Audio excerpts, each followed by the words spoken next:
Pour vivre seul, il faut être un animal ou un dieu. C'est ce qu'Aristote a affirmé il y a des siècles. Mais, que voulait-il dire par là? Pensez un instant. Pouvez-vous imaginer vivre complètement seul, sans aucune interaction avec d'autres personnes?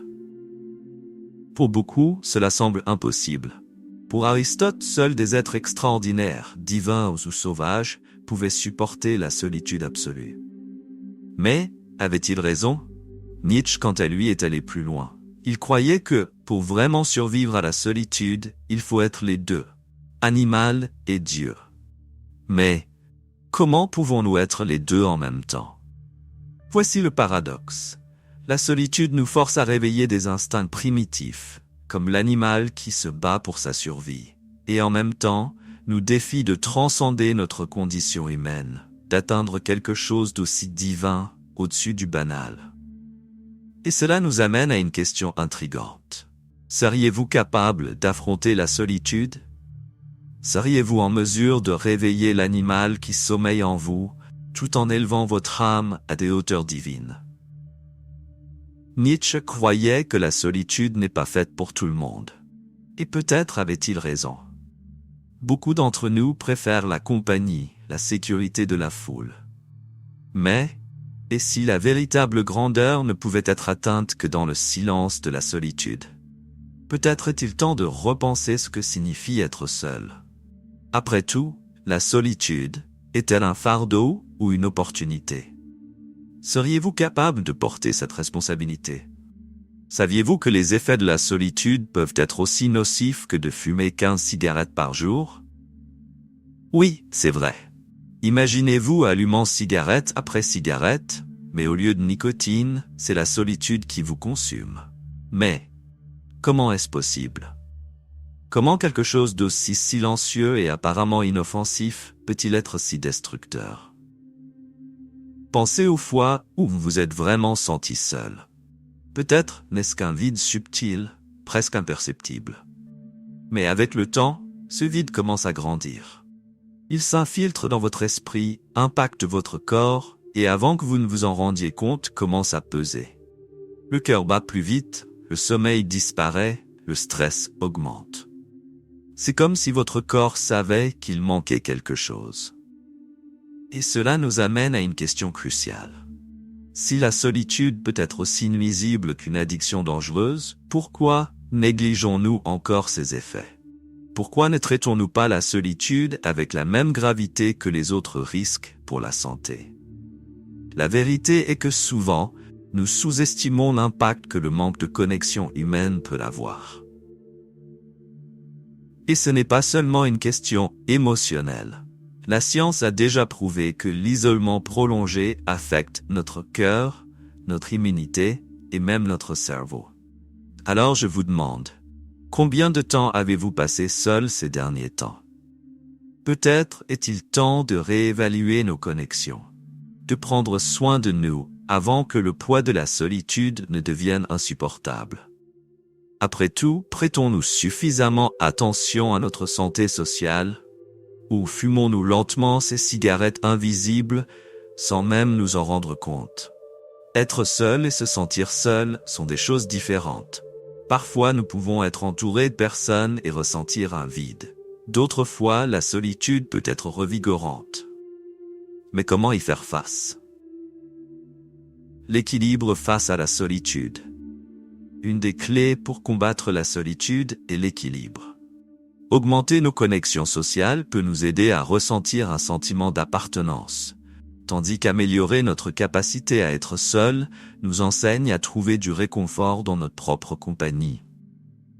Après tout, la véritable paix réside dans le fait de ne pas dépendre exclusivement des autres pour se sentir complet. Plus nous apprenons à être bien avec nous-mêmes, moins la solitude devient effrayante. Elle n'est pas simplement un espace vide, mais une opportunité d'autodéveloppement. Dans la solitude, nous découvrons une liberté incomparable, loin des attentes et des pressions sociales. Ce temps passé seul nous permet de réfléchir, de grandir et de renforcer notre caractère. De plus, la solitude peut soulager des problèmes de santé mentale. Elle crée un environnement propice à l'introspection et à la guérison, aidant à organiser nos pensées et nos émotions. Souvent, c'est dans la solitude que nous trouvons les réponses les plus profondes sur nous-mêmes. Nietzsche a fait une distinction claire entre solitude et être seul. Pour lui, la solitude est un état intérieur profond, tandis qu'être seul est simplement une condition physique. Être physiquement seul ne signifie pas nécessairement se sentir seul. La solitude, en revanche, est plus complexe. Elle implique une déconnexion émotionnelle et mentale, indépendamment de la présence d'autres personnes. Nietzsche nous rappelle que parfois, être entouré de nombreux autres peut encore nous faire sentir plus éloignés de nous-mêmes que si nous étions complètement seuls. Philippe Koch définit la solitude de manière simple. Pour lui, la solitude est un état où nous sommes déconnectés des autres sur tous les plans. Perception, pensée, émotion et action. Ce n'est pas seulement être physiquement seul, mais une expérience plus profonde, où nos interactions avec le monde et les autres semblent suspendues. Cet isolement complet est ce qui différencie la solitude de simplement être seul. Elle implique une déconnexion totale de l'environnement qui nous entoure. Tout au long de l'histoire, de nombreuses figures ont recherché la solitude pour trouver un développement personnel et moral. Jésus, Bouddha, Moïse, Marc Aurèle, Nietzsche, Emerson, Camus et Thoreau ont tous trouvé dans la solitude un chemin pour réfléchir, atteindre la sagesse et développer leur vision du monde. Pour eux, l'isolement n'était pas un fardeau, mais une opportunité d'introspection et de transformation. Dans la solitude, des idées sont nées qui ont façonné la philosophie, la spiritualité et l'éthique jusqu'à aujourd'hui. Nietzsche partageait une vision puissante de la solitude. Il croyait que, lorsque nous sommes parmi beaucoup de gens, nous avons tendance à vivre comme les autres, perdant notre essence. Avec le temps, cela peut nous faire sentir qu'ils essaient de nous voler notre identité. C'est pourquoi Nietzsche recherchait la solitude comme un désert, un espace où il pourrait se reconnecter à sa véritable nature. Pour lui, la solitude était essentielle pour redevenir authentique et bon. La solitude offre une liberté face aux exigences sociales. Les interactions sociales viennent souvent avec des attentes et des contraintes émotionnelles qui peuvent être oppressives. Être seul procure un espace libre où nous pouvons agir selon nos propres désirs, sans nous soucier de ce que les autres pensent. Cette liberté est essentielle pour explorer notre véritable identité et nos désirs. Dans la solitude, nous pouvons être authentiques et nous permettre d'être qui nous sommes vraiment, loin du regard critique de la société. La solitude nous permet une profonde harmonie avec nous-mêmes. Dans cet état, nous avons l'opportunité d'un flux libre de pensées et d'émotions, sans censure. C'est un moment d'autoconnaissance, où nous pouvons accéder à des parties de notre identité qui restent souvent cachées sous les masques que nous portons dans la société. La solitude offre un espace sûr pour confronter nos peurs, désirs et traumatismes, permettant une connexion plus authentique avec notre véritable essence. Le pouvoir de guérison de la solitude est significatif et souvent sous-estimé. Lorsque nous nous trouvons seuls, nous avons la chance de confronter des traumatismes et des émotions réprimées qui, autrement, pourraient rester cachés dans notre esprit.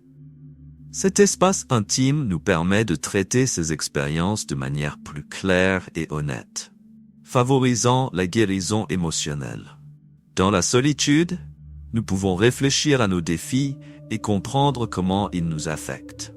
L'absence de distraction externe nous aide à plonger dans nos sentiments, nous donnant l'occasion de travailler à travers eux, plutôt que de les ignorer ou de les étouffer. De plus, la solitude nous encourage à développer notre résilience. En faisant face à nos problèmes seuls, nous apprenons à faire confiance à nos propres capacités et à trouver de la force intérieure.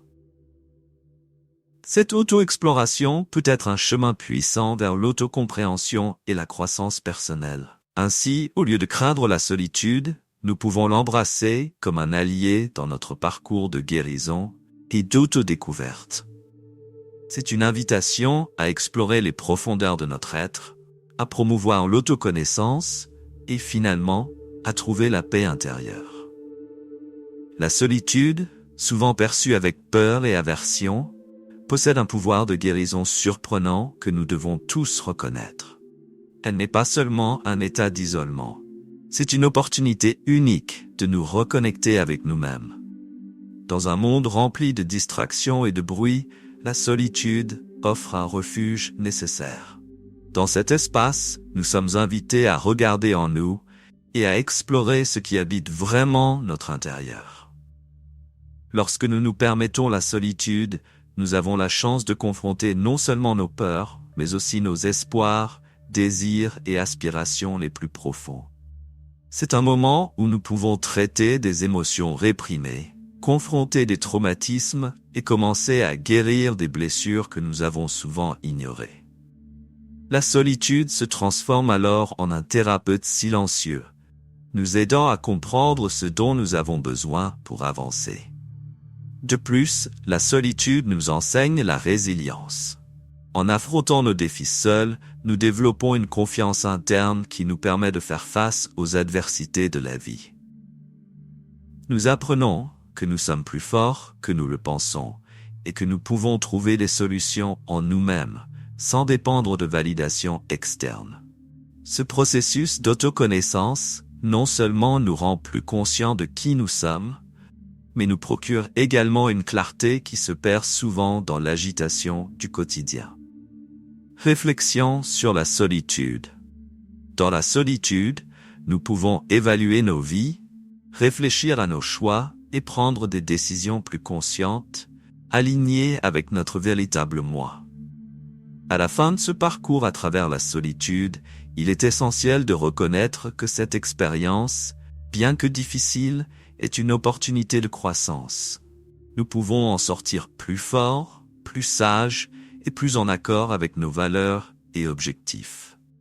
Ainsi, en regardant la solitude avec des yeux nouveaux, nous réalisons qu'elle n'est pas un état à craindre, mais un puissant allié dans notre quête d'autocompréhension et de guérison.